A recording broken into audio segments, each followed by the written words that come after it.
I'd like to also acknowledge Councilmember Eric Botcher, who I believe also has some questions for OTA. Hi. Afternoon. Why can't the kiosks, why can't we mount them on the top of light poles or traffic lights? Totally valid question. So we are doing that, right? I mean, and we've talked a little bit about this earlier. There's an ecosystem of various types of infrastructure. So it's not, there just isn't one solution. We're not bringing 5G to the city via these these Link 5G structures. It's one piece of it. So in some cases, carriers may not have access to a rooftop site that may be already fully utilized. There may not be available light poles for one reason or another. They may not be usable for telecom attachments. This just gives another element of utility, in addition to all the amenities that come with the Link NYC program, which goes beyond just mounting an antenna for 5G. Again, we've talked a lot about it, the 911, 311, the free Wi-Fi for those in need. So if there's one of these towers going up in a neighborhood and there's a light pole next to it, can we assume that you looked at that light pole and it's not compatible with that light pole? I wouldn't, not necessarily. One of the challenges with the light poles that they can generally only accommodate one carrier. So where there's a need for multiple carriers in a particular neighborhood, which is pretty much everywhere in the city, consolidating them into one package reduces the need for using 2, 3, 4 light poles at an intersection, where it's just, that similarly has an impact on the streetscape as well. So we think by the combination of having them all stacked into one structure, in addition to all the other amenities, it really is a win-win. I think I could speak for some of my colleagues who are concerned about the aesthetics of the kiosk, that we'd rather have like 4 light poles with transponders on them than one giant 5G kiosk. And last question, they're this big around. Why do they have to be so big around? I mean, technology now, it's like they're like the size of a giant tree. Why do they have to be so big?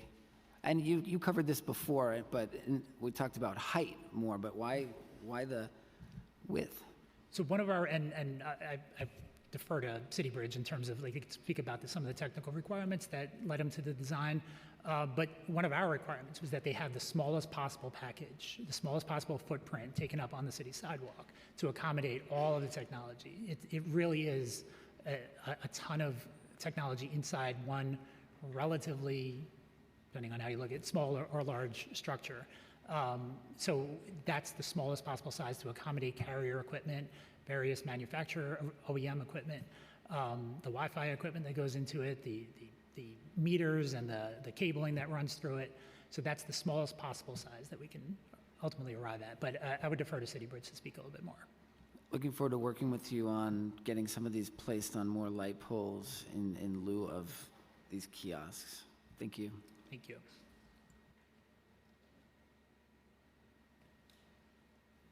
Well, thank you so much. Please stick around if you can for some of the questions, because we want to have City Bridge up next, and so there might be some overlap. Thank you. Thank you, Councilmembers. Yeah. We'll have representatives from City Bridge come up. Yes, thank you so much for your testimony. Now I would like to welcome representatives from City Bridge to testify, and I have Margot Nee, Nicole Robinson, and Robert Sakota. And I believe Stephen Keegan also is joining the panelists.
Thank you so much. You may begin your testimony.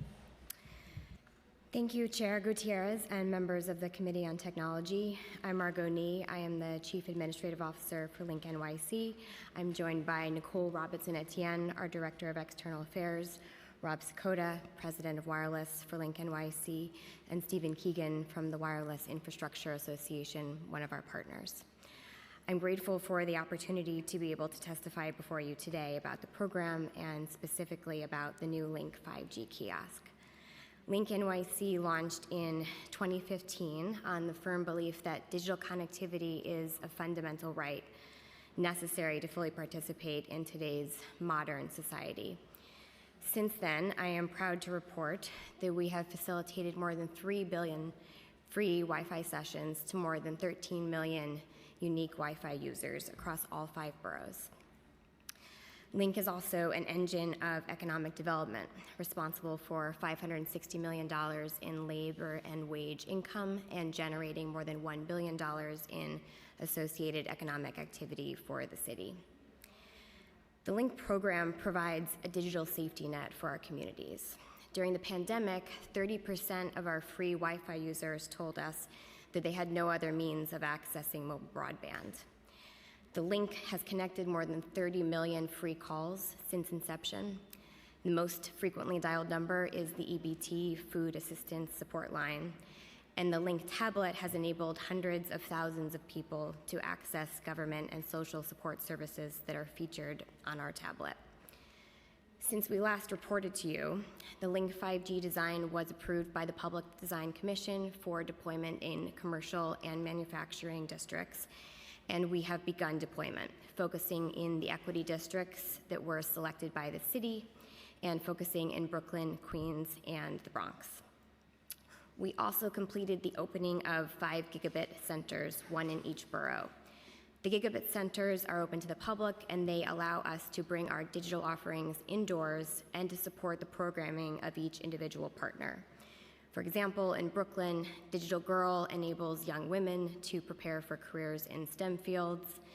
In Queens, the Allen Senior Center provides digital literacy training for older adults. And in Staten Island, La Colmena provides workforce development training and support for the immigrant community. In this always-on era, we both expect and are expected to always be connected, for better or for worse. And this is true for delivery workers, for other gig workers, for parents, for kids, for CEOs, and for council members alike. But not everyone can afford an unlimited data plan that will allow them to be connected all the time wherever they go. Many people supplement their limited data plans with free Wi-Fi networks like the one that Link NYC provides. 5G infrastructure will be built out in New York City, but not all options like Link NYC provide the kind of digital safety net, and only Link NYC enables New Yorkers to have equitable access not just to connectivity, but for mobility as well. And that's why it's essential that we deploy the new Link 5G kiosk all over the city. Mobile digital connectivity is the ability to be connected wherever you are, whenever you need to be. I will conclude my testimony by saying that the reason that all of this digital infrastructure is necessary today, as my colleague Rob will attest to further, is because demand for mobile connectivity has exploded in the last 20 years, and it is only projected to grow more. I don't need to tell the members of the Committee on Technology that more and more people have cell phones and other devices that connect to the internet, and we all use them more than we did, and we use them ubiquitously. But this is an opportunity for New York to be a model for the rest of the world in terms of 5G infrastructure. And we will be known for our ability to help New Yorkers stay connected wherever they are so they can work, play, have access to healthcare, and do whatever it is they need to do on the go. Thank you for listening, and I will now turn it over to Rob Sakota before we'll both answer your questions. Thank you, Chair Gutierrez. If it's red, you're good. That working? Sorry. Thank you, Chair Gutierrez and members of the committee for having us. My name is Rob Sakota. I am the president for Link Solutions at Zenfi Networks. Zenfi is a New York homegrown entity started in 2014 to improve wireless infrastructure in New York City. I also serve as the president of Wireless for City Bridge. Part of the 2021 reset of the Link NYC franchise was to expand the wireless services that can be provided by the kiosk. Key to that goal was the development and deployment of the new Link 5G kiosk. The Link 5G kiosk represents a world-leading design for street furniture. It is capable of providing the same services as the original Link NYC kiosk, but it's also purpose-built for the siting of a wide range of wireless services, including the planned rollout of 5G services. Similar to the original kiosk, each Link 5G will also be connected with fiber that we construct. This fiber is then available for other potential uses, which is especially important in some of the outer borough neighborhoods in which we're building, which have suffered in the past from a relative lack of telecom investment compared to some areas in Manhattan. Additional investment in wireless infrastructure in New York City is vital because the demand for mobile communications is continually increasing. If New York City fails to invest in the required underlying wireless infrastructure or fails to provide pathways for mobile service providers to deliver new services, it risks having New York City fall behind other cities on mobile services. Link 5G is the right solution for New York City in that it will enable New York City to be a leader in the rollout of new wireless technologies such as 5G and wireless broadband. Our mission is to bring as many carriers onto the structure as possible, which means that the neighborhoods that receive the Link 5G should ultimately have the best service with the most choice for wireless communications. Just as importantly, the Link 5G deployment is planned all across New York City and will provide a digital safety net for New Yorkers. The current Link NYC network of about 2,000 kiosks is the largest free outdoor public Wi-Fi system in the United States. Over the next few years, we're going to double that number from 2,000 to 4,000. But because we're going to be using the Link 5G, and because we're going to optimize the deployment for coverage, that doubling in the number of kiosks is going to lead to a quadrupling, a 4x increase in the geographic area of the free Wi-Fi. And we're currently working on new technologies to try to extend that signal indoors so that the Link 5G deployment will need even more Wi-Fi access for people who live or work close to the Link 5G deployments. 5G and other wireless technologies are necessary for the future of New York. Through the deployment of Link 5G, New York has an opportunity to lead the way in building an equitable digital economy. Thank you very much. Thank you so much. And I also want to acknowledge the students of Packer Collegiate Institute from Council District 33, Councilmember Ressler's office. Welcome. Yeah. Was that where he went to school? Adorable. Okay. Thank you so much for your testimony. I will also be kind of doubling down on some of the questions that I made to OTI, just to have it on the record. And I do want to just thank you all for your thorough response to our questions, some of which I will likely be asking again, just so that we can all be on board. Regarding the 5G towers, if you can just confirm if there is currently equipment, any carrier equipment being stored in any of the 5G towers to date? None of the 5G towers has any 5G or any other cellular phone equipment working in them. They are simply providing free Wi-Fi at this point to the extent they've been activated. As OTI mentioned later, of the 107 we have deployed, some of them are still in the final stages of activation, so they're not even doing the free Wi-Fi yet. And how many of the 107 do you believe are not activated? I think the number was around 70 were activated, and maybe the balance still require maybe the power of the fiber to be connected. Okay. How soon after they are fully installed and erected is the Wi-Fi available? Once the power is there and the fiber is there, the Wi-Fi will be the first thing that goes on. And so and when we say it's activated, essentially that means the tablet works and the Wi-Fi works. Got it. And just because it's fresh, the electricity question, I have to ask if you're current on your electricity bills. We are current on our electricity bills. We all have to be, so I hope that you are. We certainly are. Okay, wonderful. I did have a question about just the renegotiation piece and consider, I became chair last year, so I was briefed on kind of the timeline of everything.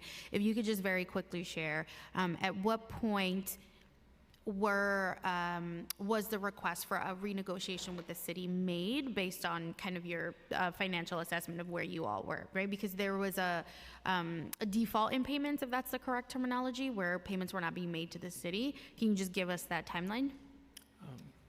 Yes, of course. We began negotiations with the city in earnest in late 2019, and they continued throughout 2020, virtually, during the pandemic, and we concluded and finalized the amendment number 3 to the franchise agreement in June of 2021. Prior to that, there was a period when we were not making our contractual payments to the city. We refer to that as the foreborn MAG payments. At the time the new amendment was approved in June of 21, we made a lump sum payment of $25 million. And as Mr. Sykoff said, we have been paying regular monthly amounts on time since then.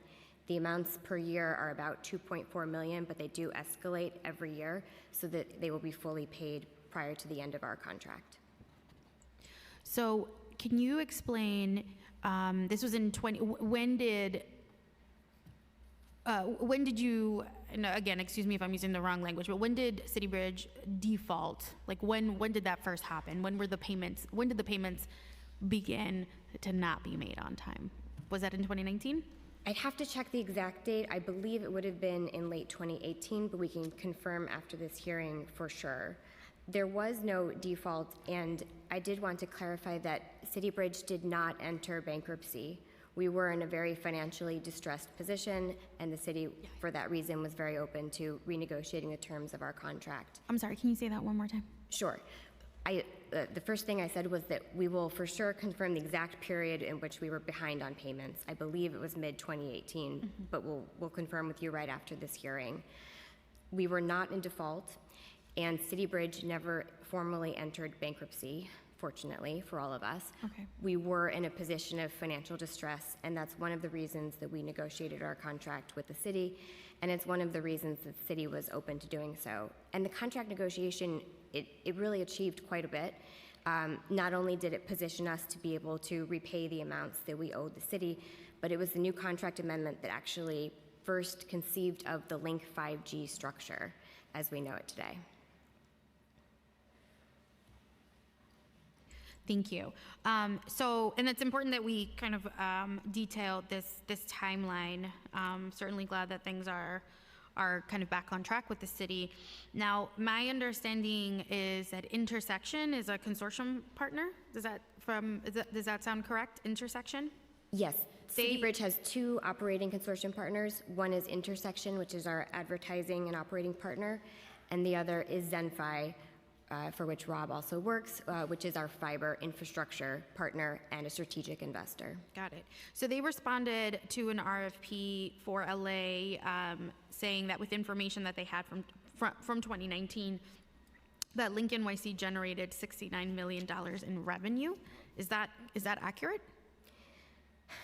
69 million in revenue for City Bridge or Intersection? I'm sorry. Intersection responded to an RFP in LA saying that Link NYC generated $69 million in revenue in 2019.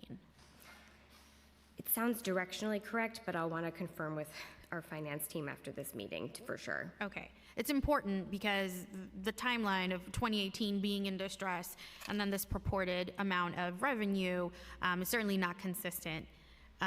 So I want to make sure that everybody knows this, but please do get back to us because it seems if you're making $69 million in revenue, that doesn't seem like distress to not, be current and comply with the original contract. Yes, I understand. And as Mr. Sykoff said, it is important to remember that all of the costs of deploying Link 5G and the original Link kiosks since inception in 2015 have been borne by City Bridge and together with its consortium partners. There were very high cost overruns almost immediately because this sort of program had never been built before. The Link kiosks actually replaced the public payphones, which were never connected to electricity. They were certainly never connected to fiber. And as Rob said, there was no other public Wi-Fi network that was available on this scale throughout the globe.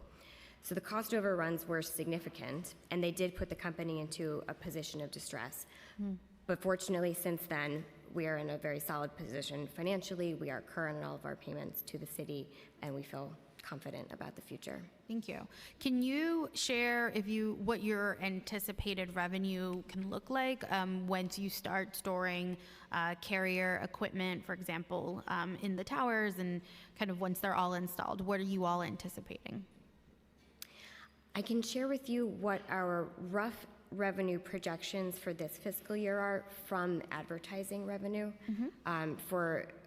For questions about 5G associated revenue, I will turn it over to Rob because it is technically Zenfi as the fiber infrastructure partner that collects that revenue, although it is still subject to revenue share with the city. Got it. For advertising revenue, our current projections are between 80 and 90 million for this year.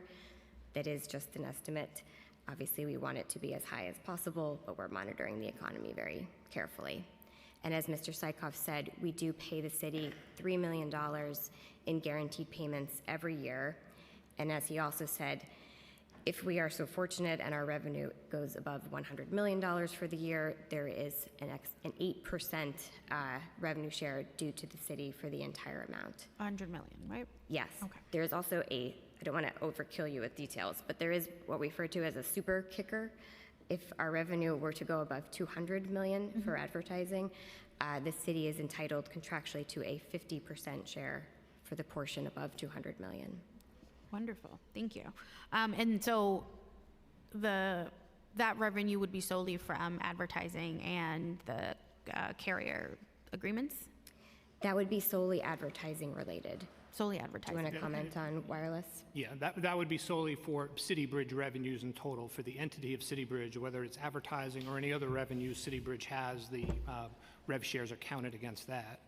In terms of wireless revenues from carriers for this year, I believe was your question. Yes. As I mentioned, as you asked me earlier, we don't have any wireless customers on any of the Link 5Gs today.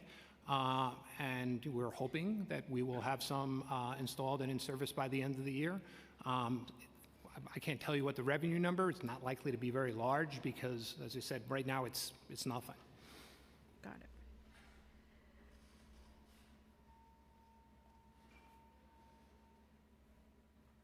Okay.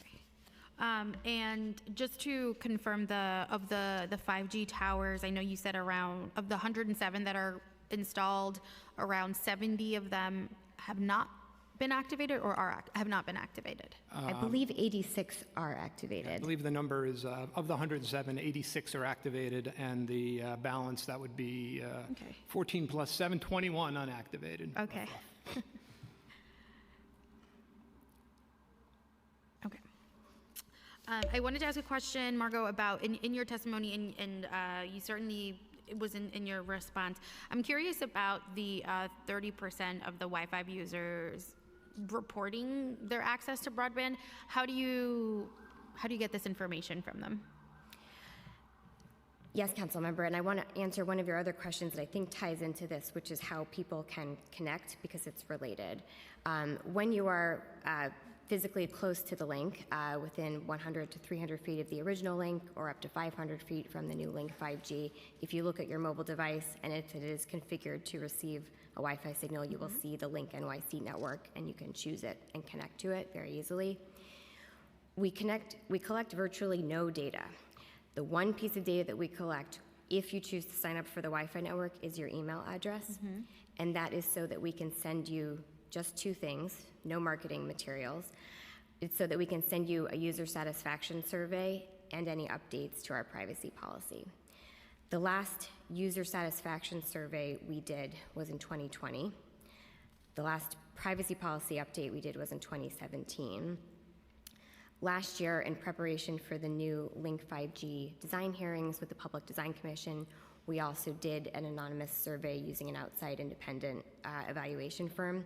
It was that survey and our user survey from 2020 that allowed us to get the data to realize that 30% of our Wi-Fi users had no other means of accessing broadband. Okay. What are some of the other questions in the survey? We ask people about our survey or about the outside survey? Well, I guess the outside survey, if that's the one that's acquiring this information about connectivity. Yes, the outside survey was done by a firm called GFK, and it was primarily intended to capture people's experience with digital connectivity generally. So the service provider GFK that we hired anonymously asked people about their experience with in-home internet options, if they had any internet options, if they had good cell phone connections, if they experienced things like latency or dropped calls. And we also asked whether people had in-home broadband subscriptions, in-home internet options. And we were dismayed but not surprised to find out that particularly in the boroughs, Brooklyn and Bronx, I think it was 30 and 38% of respondents did not have regular in-home broadband options. And that's actually something that the Link 5G indirectly helps to support, because every Link 5G that goes in the ground requires a fiber cable connection. And as we build out that fiber cable connection, that creates a fiber backbone throughout all of New York City, which can then help internet service providers, ISPs, connect to homes and businesses that today don't have options or don't have many options. And I'm assuming, or actually, I don't want to assume, can you confirm if those surveys were sent in multiple languages in the event? And you have also shared in previous hearings that there's been significant usage by tourists in some of the downtown locations, for example. Are the surveys being sent to them as well? Just curious how that distinction is made between like the data that you're sharing here today and, how someone might respond that's, here for a few days. It's a very good question. Our user satisfaction survey hasn't gone out since 2020. I also would like to know what languages it was distributed in, so I will follow up on that after this hearing and get back to your office. Okay. The other survey that I mentioned, for which we used an outside provider, was a one-time survey that we did at the request of the Public Design Commission, because we and they truly wanted to understand if there was a need for 5G infrastructure and for the Link 5G. And overwhelmingly, the answers from that survey showed us that, yes, there is a need. Got it. Can I ask a couple more questions about the towers and the storage? Do you have a sense of what these telecom companies are going to be paying? As I said, right now, we don't have any active customers on any of them.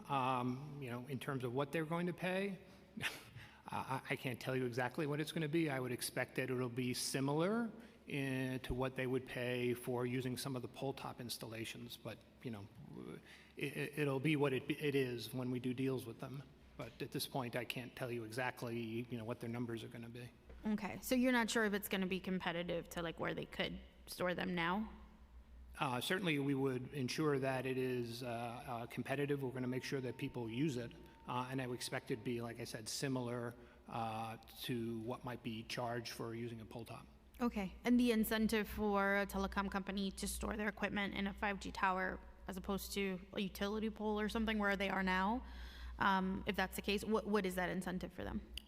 There's a number of incentives. The pole tops are where they are, right? You can't go put new pole tops in new locations, whereas Link 5Gs can be placed in locations where there's a specific need by a carrier. So it can serve a slightly different range. The other difference is, pole tops were not designed for cellular radios. Pole tops were designed for holding lights. Pole tops were designed maybe for, holding utility pole wires, but not for RF radios. The Link 5G is a sort of a cutting-edge structure which has RF transparent bays. It has the ability to rotate radios inside. It's been specially designed to optimize the performance for mobile carriers, something that you can't do on a pole top, given its initial design for another purpose. Got it. And what is the maximum amount of carriers that can store their equipment in one of these towers? You can probably store up to 5 antennas in the Link 5G. In some cases, you might be able to have situations where multiple carriers might use the same antenna, so you might have fewer antennas and more radios. If you know the top part of the shroud, the large part at the top, or the larger part at the top, is generally going to be where the antennas are stored. And to one of the other council members' questions about the size of the base of the pole, One reason, or there's two reasons for the size of the base of the pole. One, we want to make sure the pole is very safe and sturdy. But secondarily, we use the inside of the pole for the storage of the actual radios. If you compare that to the pole top, if you look at the pole top installations, the 4G pole top installations will have a stick antenna at the top. The 5G pole top will have this large shroud at the top, but both of them have these backpacks, which are sort of midway up the pole, which is sort of an external storage space for the radios. We make sure that the radios are stored inside the pole. We think from an aesthetic point of view that is better, and it's certainly also better from an engineering perspective, and an externally mounted backpack creates some wind deflection that doesn't exist with the wider pole. Thank you. That was a robust response. I had some questions on the, sorry, let me just locate.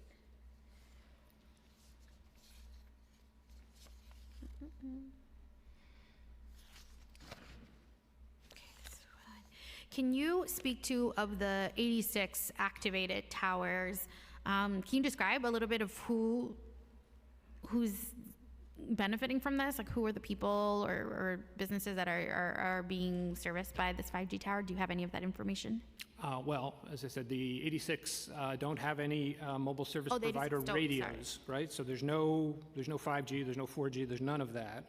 And I think, as OTI mentioned earlier, we have not yet installed any advertising screens on any of the active kiosks. So there's no advertising and there's no 4G, 5G. The services that are being provided are the Wi-Fi service and the tablet service. Okay, and you can confirm that people are utilizing the Wi-Fi service? People are absolutely using it, yes. Okay. And where are people using this service? On the street, in their homes, or what can you tell us about that? I wish I could tell you more, because when you asked your question earlier, it was a question to which I wish I knew the answer. We believe that primarily the Link kiosks, both the Link 5G and the original Link NYC kiosks, are being used outdoors. But there is undoubtedly some amount of indoor usage. But we don't have a lot of information about our subscribers. We don't know where they are, who they are. We don't know whether they're inside or whether they're outside. Now, what we do know is that the signal is not going to carry as far inside as it would outside. You're going to clearly be able to get a longer range. But the signal does work in many instances inside. I think on the news report for the first Link 5G installation on West Burnside, the news reporter interviewed somebody who lived in one of the apartment buildings above the first installation, who reported on the news report that he was now using it for his Wi-Fi coverage, and it was better than he got from his cable provider. We've done tests. We did a test when we did the first Link 5G.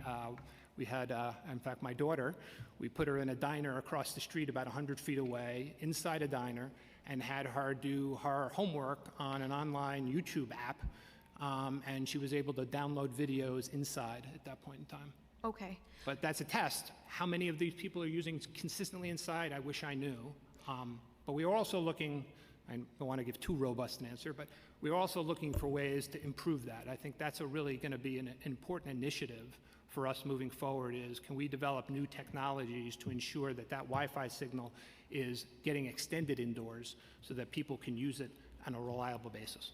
Right, absolutely. How can you share if any of the folks that are utilizing the 5G towers, do you know how many of them are reoccurring? I'm just trying to get a semblance for, where the need is, right? I'm assuming if someone is utilizing this outside, is, facing any and all of the elements, they're obviously relying on this. Do you have a sense of how many of those subscribers, in your words, are reoccurring? How many are there reoccurring? Yeah, I don't theoretically know. you could see because of their emails, right? Each time? No, we actually, sorry. We cannot actually see any unique or personally identifiable information about an end user who's connected to the Wi-Fi network. And I'm happy you asked about this because it's a good opportunity to clarify. We can't even see their individual IP address. I do believe we may have some metrics that allow us to confirm whether or not users are repeat. But as I said in my opening testimony, the 13 million number is unique users, and we can certainly provide more information after this hearing. I did want to note, one other thing we can tell is we can tell the number of minutes that a device is connected. No other information, just the number of minutes. During the pandemic, we noticed that there were some sessions that were lasting for hours. This was during the height of the lockdown. That led us to believe that there were quite a lot of people connecting to the Link Wi-Fi network from inside their homes because we were all facing a lockdown. Okay, and so I'm glad we are discussing this. So of the 13 million subscribers that you mentioned since the inception of Link NYC, what was the question? So did they count if they don't know if they're recurring? Oh, of that data, you have no way of ensuring of telling us if they were reoccurring? These are 13 million unique emails. Is that how you're getting to that number?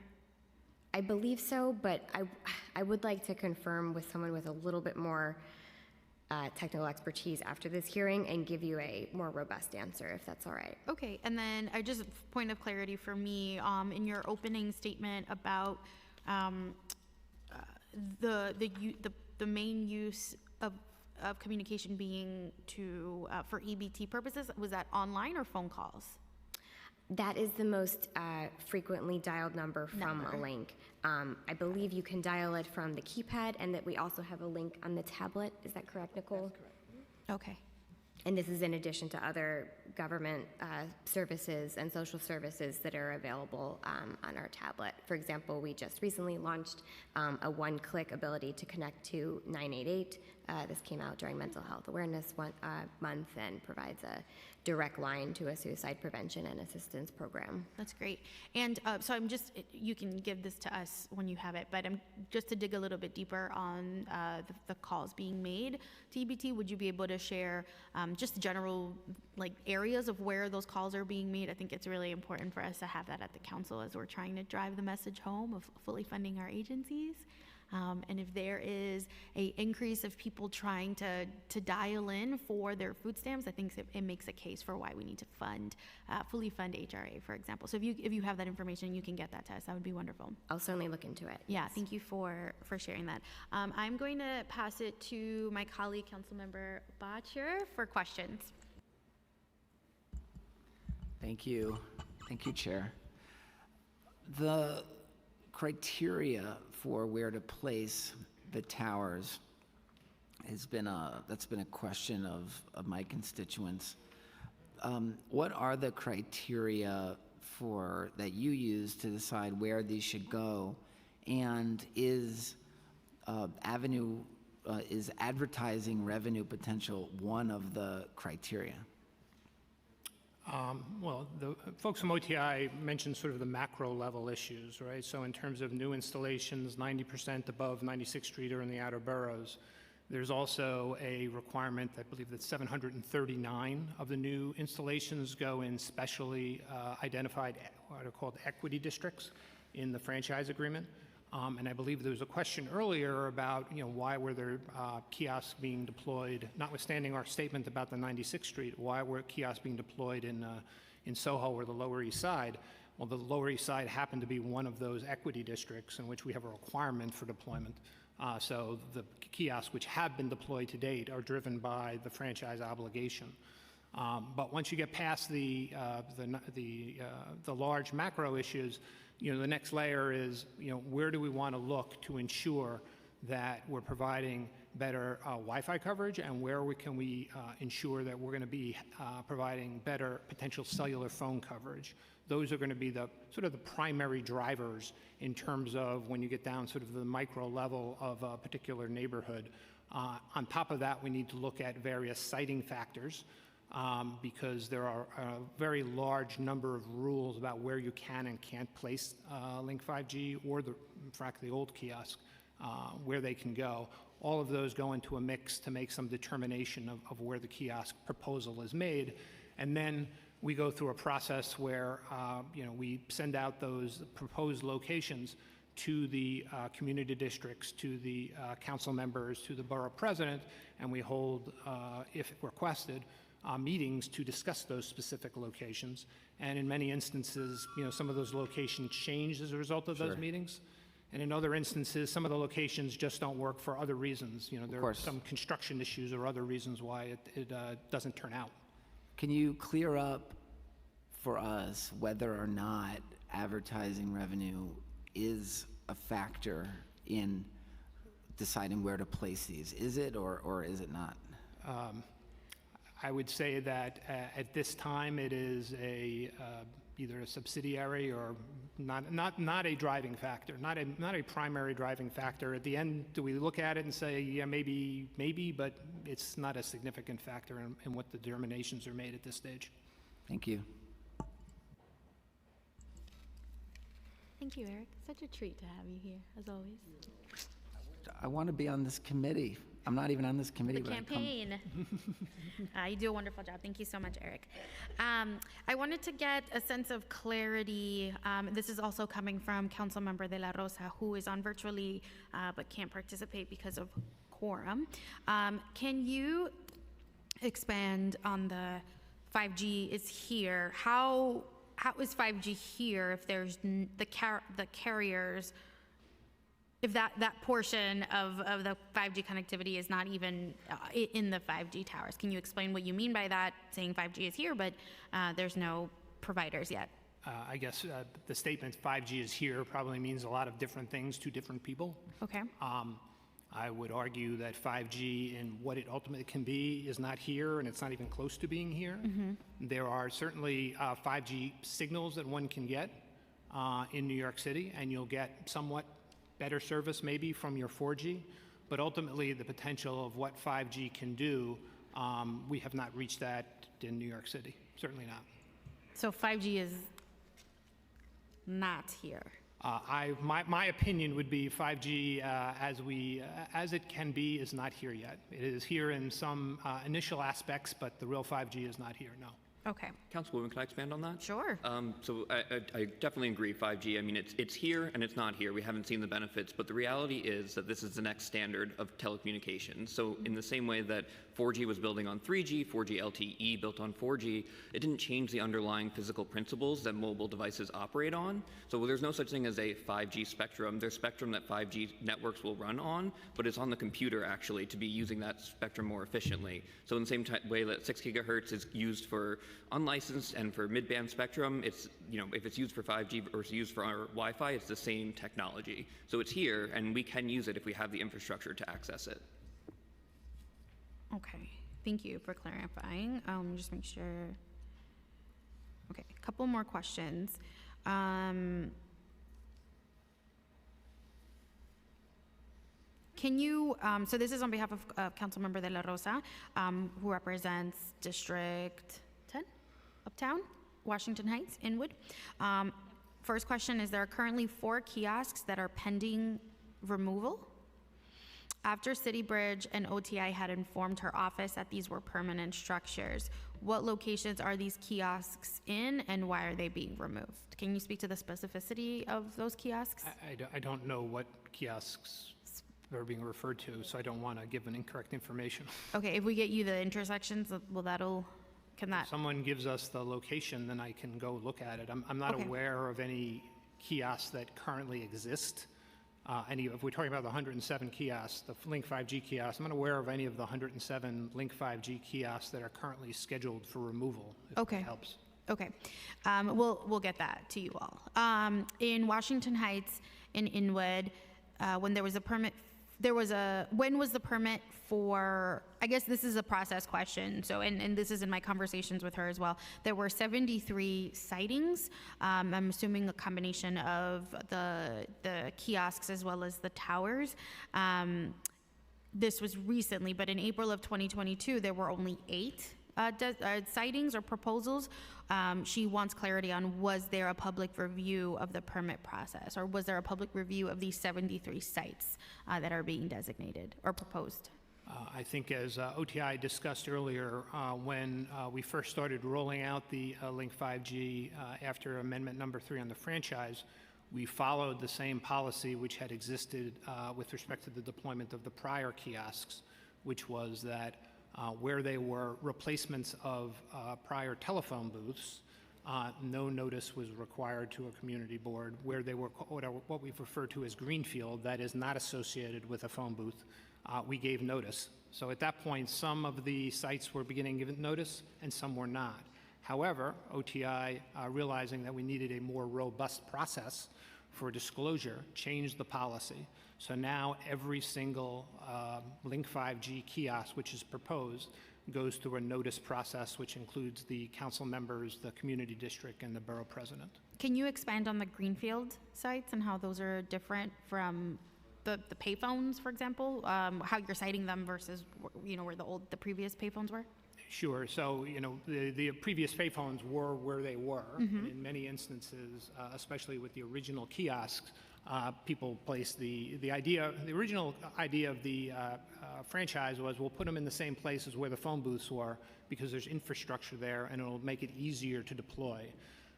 Unfortunately, that assumption turned out to be not correct. The old phone booths didn't really have usable fiber connections. They didn't have usable electricity connections. So the actual space that the phone booth existed in wasn't all that useful. So sometimes these sites were sited there because it's just where the phone booth was. But in other cases, other sites were used where people thought the kiosk would be a better benefit, and those were called greenfield sites. At this point in time, as I said, the process between the non-greenfield and the greenfield really doesn't matter anymore because we give notice on all sites at this stage.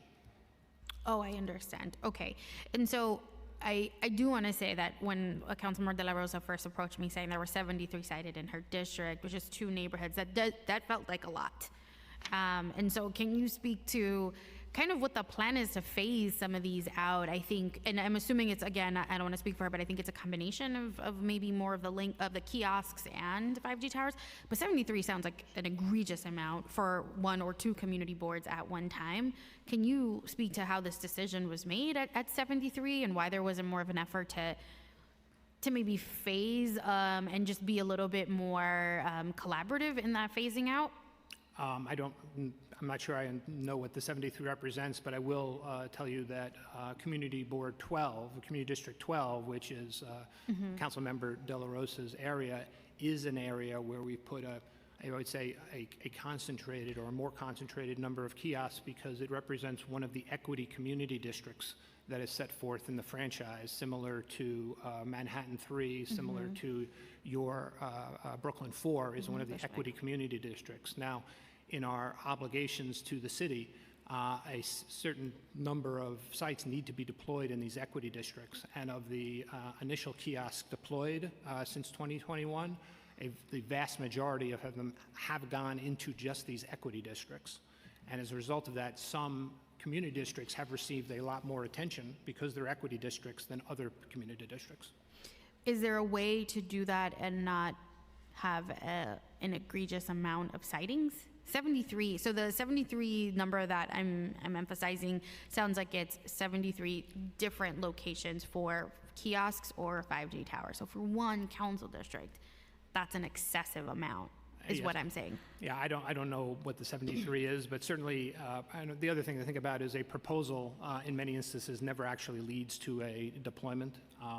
Between the discussions we have with the community district about which sites work, which ones don't, and other issues that come up in the course of construction.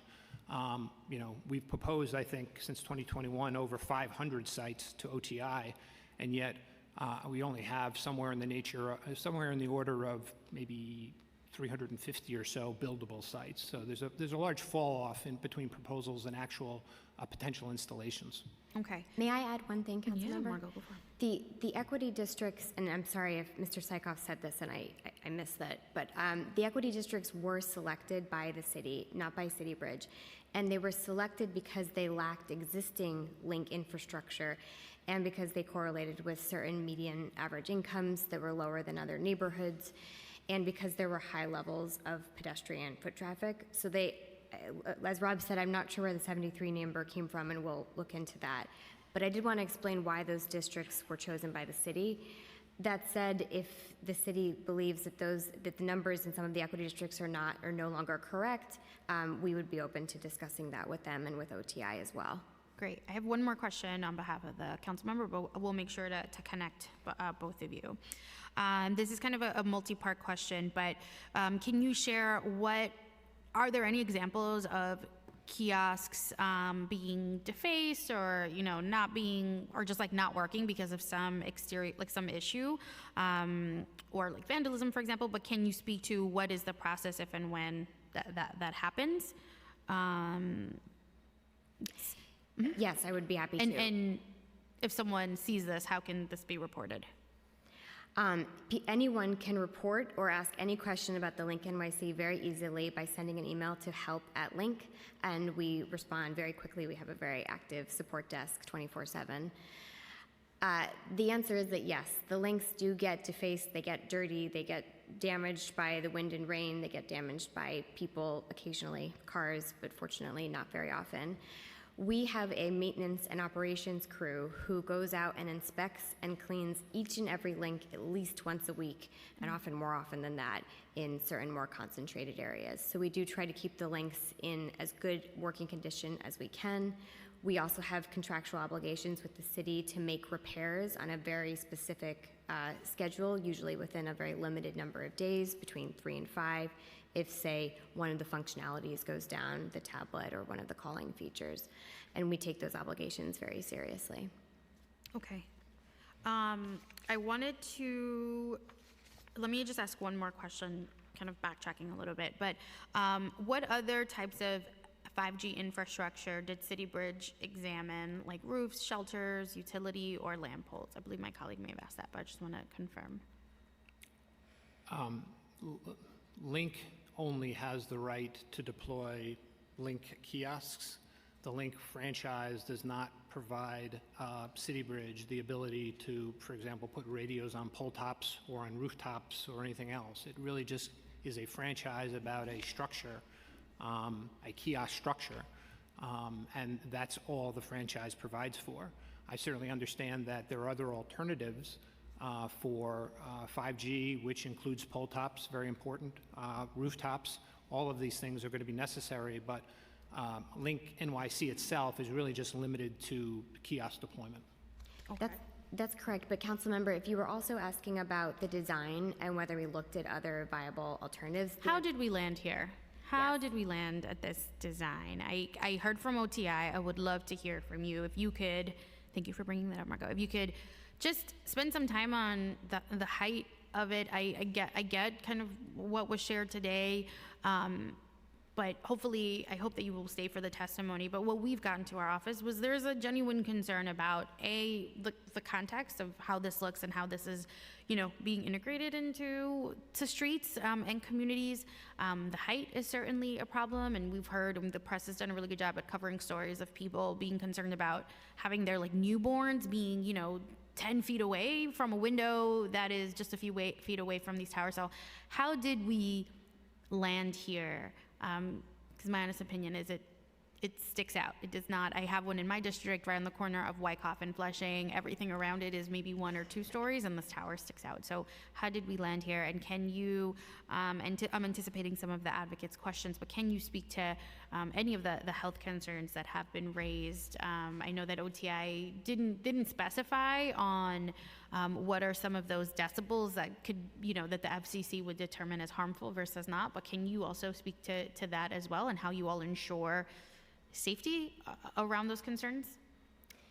Yes, why don't I start off and I'll talk about the design briefly and then turn over to Mr. Sakota and Mr. Keegan to discuss health and safety, just so that I don't lose my voice.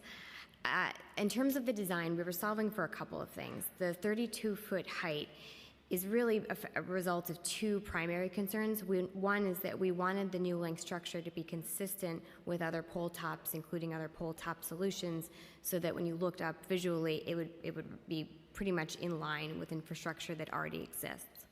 We also wanted, as Mr. Sakota said, to be able to maximize the number of small cell radio and other carrier equipment that we could fit in one link, so that we could have fewer links citywide.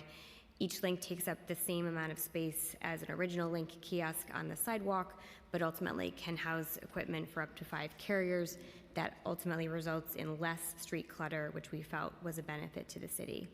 we looked at many different designs, and 2 other cities' designs are actually pictured in the packet that we shared with you, the Link 5G presentation, if you're curious. There are 2 that the Public Design Commission looked at with us. One is in Las Vegas, and it shows a similar structure that is about twice the height. The other is just across the Hudson River in Jersey City. It shows a structure that I think is the exact same height, but it has the small cell radios on the exterior, which looks very messy and very inconsistent. When we looked at those and other possible alternatives, this was the best design available in order to, as I said, minimize street clutter and preserve the visual line with other city infrastructure. Would you like to weigh in on the health and safety question? Sure. We take health and safety questions very seriously. We certainly understand that there's a concern out there on behalf of the public. When you have a new technology, people are going to ask questions rightfully. But we are making sure that any configuration of radios that is deployed is tested to make sure that it's well within the FCC limits. Typically, the configurations are going to show that not only is it within the limits, but it's only a small fraction of the limits. But we believe that the science indicates that cell phone usage and the provision of cell phone services within those parameters should not be seen as a cause for concern from a healthcare perspective, and we believe that we should be and will continue to operate in a safe manner. And I believe Amy Stephen can comment a little further. Yeah, I'd be happy to. Thank you for the opportunity. We totally understand, like was mentioned, that there's questions about new technology, but it ultimately boils down to, and I'll preface this, I'm not a scientist, not a doctor, I'm just a person who's interested in it, and it does boil down to the physics. And so what we're dealing with is electromagnetic spectrum, which is a naturally occurring resource. It's so scarce, you're not allowed to own it. The government owns all of it and they lease it. And when I'm talking to you over 20, 25 kilohertz. When I'm sending a signal out over radio frequencies, which are the next kind of chunk up, even if it's an AM radio, a broadcast station, or a 5G antenna, that's all pretty much the same thing. And these are all below the wavelengths that light are, and these are found to be non-ionizing. And so what consistently has been held through the international community, through the scientific community, is that non-ionizing radiation does not present a risk of cancer to humans or biological risk. And so when you get up to ionizing radiation above light, that does present a risk, but we're exposed to so much of it, and this is, again, magnitudes of power higher. If you were to walk through Grand Central Station today, you're going to be exposed to ionizing radiation from the marble that's in the building that they made. If you hold a banana, you're going to have some ionizing radiation. A cell phone, on the other hand, has non-ionizing radiation, and so there are legitimate questions about, okay, well, it's more pervasive now, if I'm more exposed to it. But again, it kind of goes back to the idea of voice. If I stood next to that loudspeaker, my ear would really hurt while I was talking. But if I'm all the way over here, it's pretty quickly attenuated that it's not really affecting me physically. I'm not feeling it. And so in the same way that quickly this natural resource, that's why you need so much of this dense infrastructure, because it can really only go so far. And that's blocked by a tree, water droplets in the air, and obviously concrete and steel of buildings as well. So the risk has really been, I think, really well looked at this point. And in terms of cancer and non-ionizing radiation, I'd say the jury is completely set on that there's no risk. And as we're seeing more, we've basically had a 10 or 20-year experiment of siting small cells without any real concrete, statistically provable negative effects on people. But in those instances, thank you for that. There's a lot of science. And so in those instances where these towers are right outside of people's windows, for example, I know that there are a lot of that instances in former Congresswoman Carolyn Maloney's district, who's here today. I've read the city coverage, as I'm hoping that you did as well. In those instances, I mean, the only thing there that's kind of keeping them from, I guess, to your scenario, to your metaphor of like standing right near a sound speaker or something, is like a few feet. So what has City Bridge done to respond to these concerns that I feel are very warranted and natural, because this is, this is moving very quickly. In most instances, people were living in communities that didn't even have Link kiosks, and now there's entire 30-plus foot towers going in. What is the response that City Bridge has had to these communities to say, hey, we're doing our due diligence, because what we're talking about here is not people that are scared of technology. What we're talking about is not people that don't want change. What we're talking about here is having absolutely zero trust in both our city and the partnerships that the city goes into, right? And although you are up to date and current, there is an issue of trust even with our history with City Bridge. So what are you all doing to combat and to restore trust? Because I don't believe that we've gotten a comprehensive response on kind of what you just said. So what are you all doing, and how are you making sure that you are restoring trust in this big investment that we're making? Well, so I can't talk for City Bridge. They're a member of the Wireless Infrastructure Association, but we represent the whole industry. So my experience is more based on the general, siting and deployment of cellular infrastructure across the country. I'll take that question. Please take it. Thank you. Yes. We make sure wherever we site a kiosk that it's going to be operated safely and within limits, regardless of where it is. But beyond that, I think as you noted, when we have individual community board meetings and people give specific comments about locations, we try to figure out ways or alternative locations if people are giving us feedback. And that's been our consistent policy. Now, if a community board comes and says, we don't want any of them anywhere ever, okay, well, that's a different issue. That to us is a statement that they don't want to participate in the program and essentially prevent a citywide deployment. And that's hard to deal with. But when we get specific questions about specific sites, we generally try to look for alternatives to try to work with individual citizens. Thank you. But Councilmember, we do hear your feedback that we need to be better about having conversations with the public about questions on health and safety, and we will take that feedback and we intend to action it. We have done our due diligence. Fortunately for City Bridge and the city, there are thousands of peer-reviewed studies on the health and safety impacts of 5G and prior forms of mobile communications, all of which overwhelmingly show that there are no harmful effects from 5G or from the prior iterations of mobile connectivity.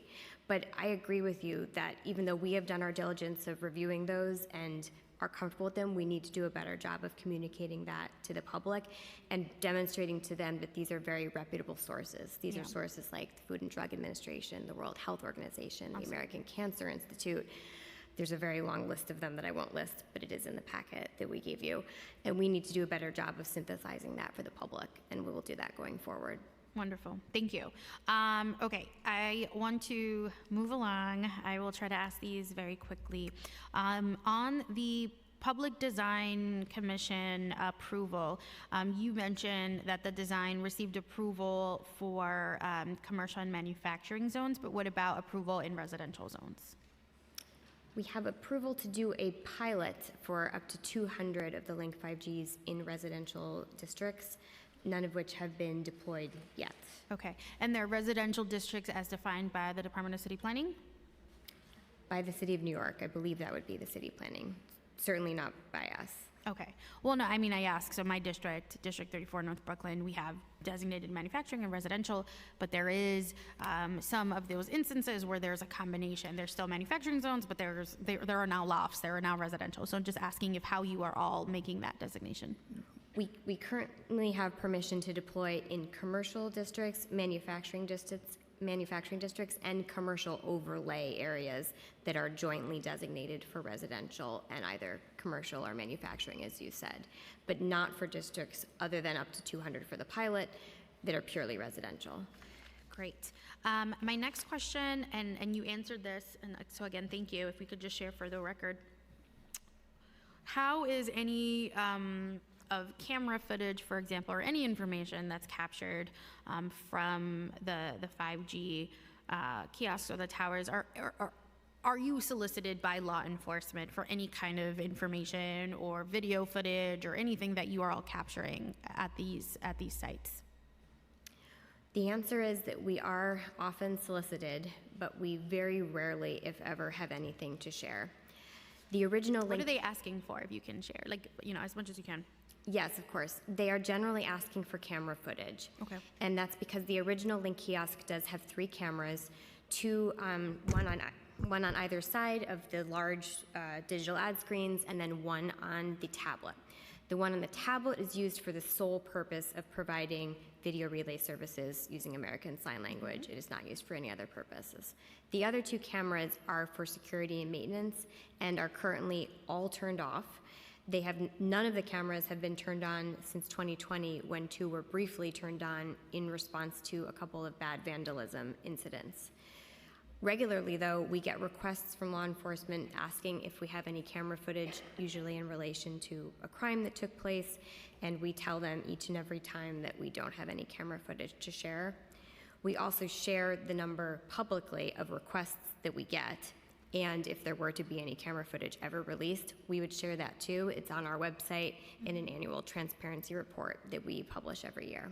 I saw that, thank you. I know for 2022, it seemed like there were, less than a handful of those requests that it sounds like you were able to respond to. That's right. We provided camera footage on 0 instances, though, and that's true for 2022 and 2021. So what were you able to provide? We can provide the location of a link from which a phone call was made if we have the right, if we know exactly approximately when and on what day a call was made. If they give us the phone number, we can say, yes, that was made from a link at 5th Avenue and 42nd Street. Okay. You can tell what numbers are dialed or who was called? We can know if a phone number is provided to us and we're told that that number was called by someone standing at a link, we can trace the location of that link if we know approximately what time the call was made. Oh, so one of the use cases that has happened, fortunately, very few times involves people experiencing mental illness, or sometimes children who've been separated from their parents or are running away. Police are often asked to look into this, and occasionally a person experiencing a mental health crisis or a child will make a call from a link. Either their cell phone died or they didn't have one to begin with, and we can sometimes help determine the location of that link to help police understand approximately where in a given borough that link was. Unfortunately, I wish we could be more helpful sometimes, but the number of instances in which we have that information is very So you're not limited. capturing the numbers that people are dialing? There's no way to that's a link good someone's question. email to a number there. If someone needs to dial, do they need an email? No. Okay. And so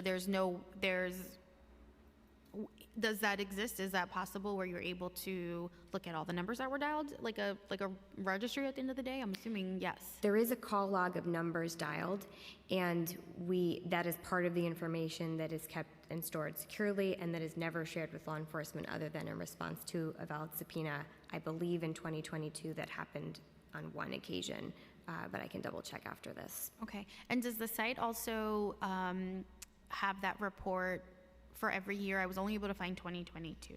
Are you able to kind of archive every year? Yes, they are all archived, and they are available on our website going back to 2015. Okay. I'm happy to send you the links if that's helpful. Okay, great. Is there anything in writing that you all have to prescribe what would need to happen for you to activate a camera? So in these instances that you said, like oftentimes you're being asked by law enforcement for camera footage, you don't have it. But in the instances where you have been able to turn on the camera, do you have that written somewhere in some kind of policy where New Yorkers can know that there is a chance that a camera might be turned on one of these kiosks? We have no current plans to turn on any of the cameras. And as Ms. Senator said, we do have a very strict privacy policy, which always has to be approved by the city. I believe that would limit our ability to turn on the cameras other than in connection with a security incident. As an example, in 2017, I believe, we had an unusual series of vandalism events in which someone took a bat and hit, I think, 42 links in about the span of a week. We did turn on some of the link cameras briefly during that period. That's the sort of severe vandalism that might cause us to do so again, but nothing like that has happened since then. And for the ordinary day-to-day things of people accidentally breaking a link or putting gum in the phone dialer, we certainly wouldn't turn the cameras on for anything like that. Could law enforcement, using the bias that they have, ask you to turn on a camera at a particular intersection and then you would do it? I believe they can ask. I do not believe they can compel us to do so. Thank you. Wonderful. I had a question about, I'm so sorry, data about for advertising purposes. I know in your letter, if you can emphasize if City Bridge has any intention of using any of the data collected for the purposes of advertising. Again, a very good question. There's very limited data that we collect. As I mentioned, really the only data we collect is a Wi-Fi user's email address if they wish to connect to the Wi-Fi for the purposes I mentioned, user surveys and updates to our privacy policy. There really is no other data that allows us, that we could use for advertising. But would you share emails? No, we wouldn't. Okay. And so can you confirm if that is in your privacy policy? Yes, it does prohibit us from using personally identifiable information other than in connection with the services. And in this instance, that also means, that means emails? Yes, it does. Okay. Wonderful. Have you experienced any data breaches in the past? No. No. This is a big question that I asked OTI, and they said you all are responsible for it, so would love for you to lay this out. Who is responsible in the event of a data breach? City Bridge would be responsible, and we have indemnified the city in our contract. Now, what does that look like? What does your response look like in an instance where this happens?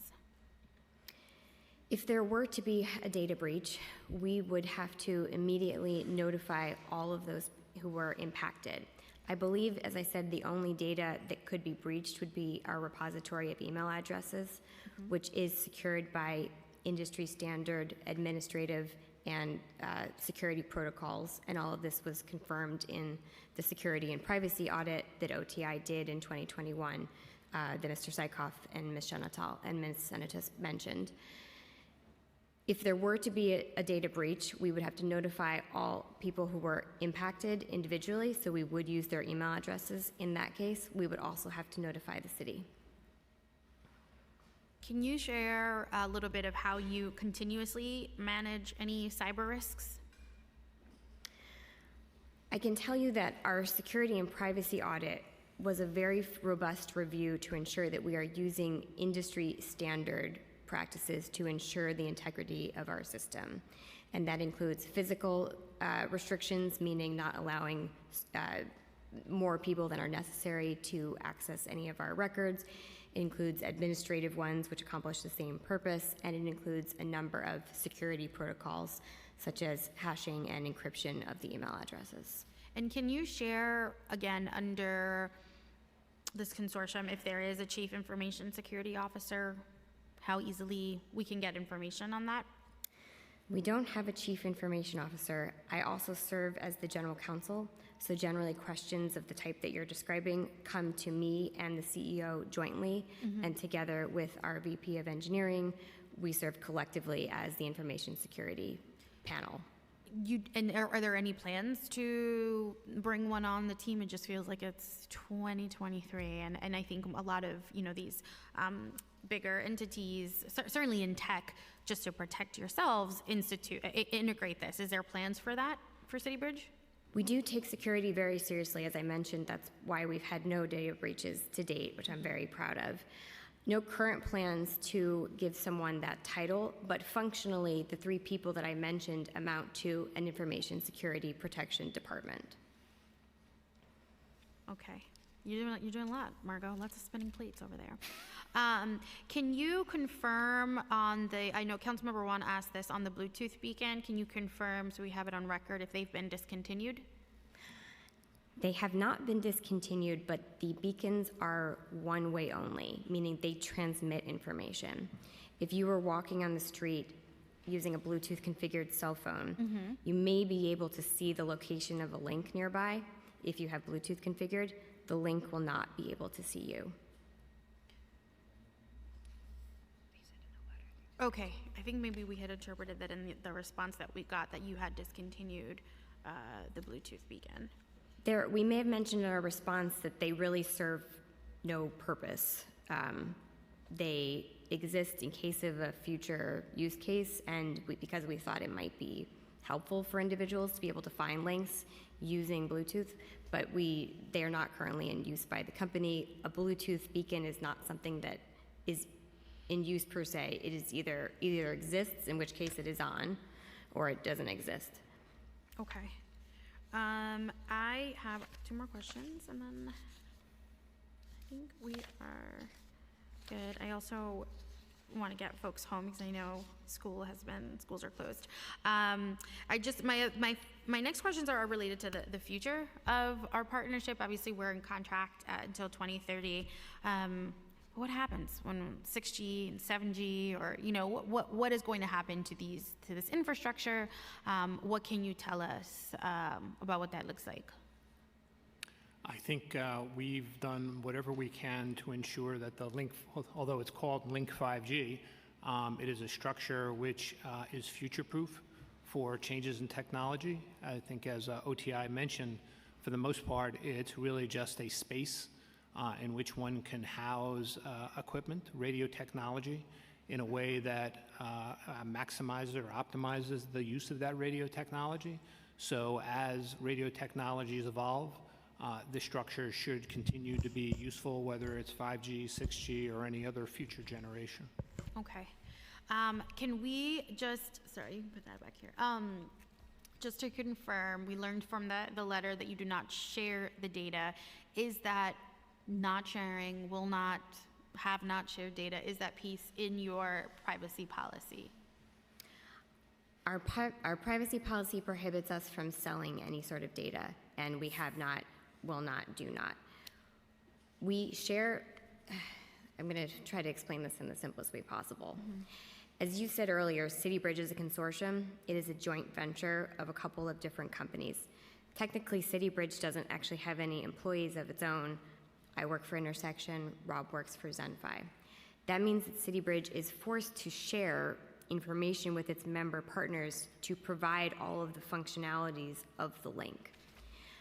But each of the member consortium partners, Intersection and Zenfi, and any downstream vendors that are used to maintain the links are required to only use information in connection with the services that I've described. And so your privacy policy, when was it last updated? In 2017. Okay. And it was updated at the request of the city. Any future changes, none are currently planned, would also be required to be approved by the city if they weren't requested by the city in the first place. Okay, and just one more, just for confirmation, we heard from OTI that upon the letter from FCC, they did communicate to you all that they would like you all to stop the installation of these towers, of these kiosks. Can you confirm if you've stopped the deployment of the new kiosks? Yes. Yes, okay. Okay.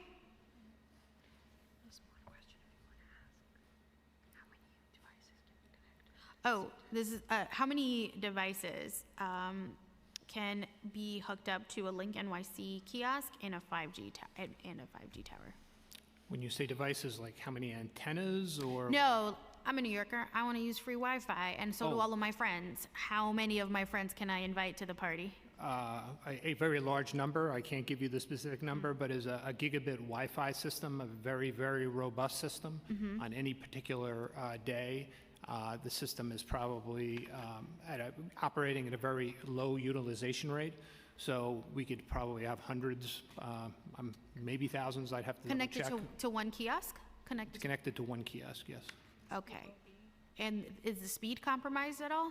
Yeah, at some point, even with the gigabit Wi-Fi, if you have enough users, it will slow down. But compared to any other public Wi-Fi systems, it is a highly robust system. Okay. All right, wonderful. Thank you.